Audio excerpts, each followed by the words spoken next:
ഓം പരാശക്തി നമ. ഒരു അമേരിക്കൻ സന്ദർശനവേള. അമ്മ ദർശനം കൊടുക്കുന്നു.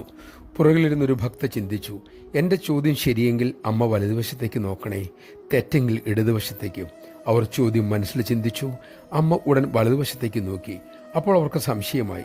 വീണ്ടും അത് ഉറപ്പിക്കാനായി ഒരിക്കൽ കൂടി അവർ മനസ്സിലെ ചോദ്യം ഉരുവിട്ടു. അമ്മ ഉടൻ തന്നെ വലതുവശത്തേക്ക് നോക്കി. ഇക്കാര്യം പറഞ്ഞൊരു സുഹൃത്ത് ഒരു ചോദ്യവുമായി സ്റ്റേജിലെത്തി. അവർ പരീക്ഷണത്തിന് മുതിരവേ അമ്മ അവരെ ഉറ്റുനോക്കി. പിന്നെ ചോദിച്ചു, നിനക്കെന്താ, ചോദ്യം വല്ലതും ഉണ്ടോ? അവർ തരിച്ചുപോയി. ചോദ്യം ചോദിക്കാതെ തന്നെ അവരുടെ ചോദ്യത്തിനുള്ള ഉത്തരം ജ്ഞാനസ്വരൂപിണി നൽകുകയും ചെയ്തു.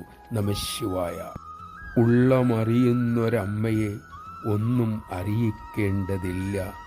ഉള്ളത് വേണ്ടപ്പോൾ ഏകുമെന്നമ്മ എന്നുറച്ചാൽ ധാരാളമായി. അതിനുള്ള വിവേകവും യുക്തിയും ബുദ്ധിയും ഭക്തിയും അമ്മ തന്നെ നമുക്ക് നൽകട്ടെ.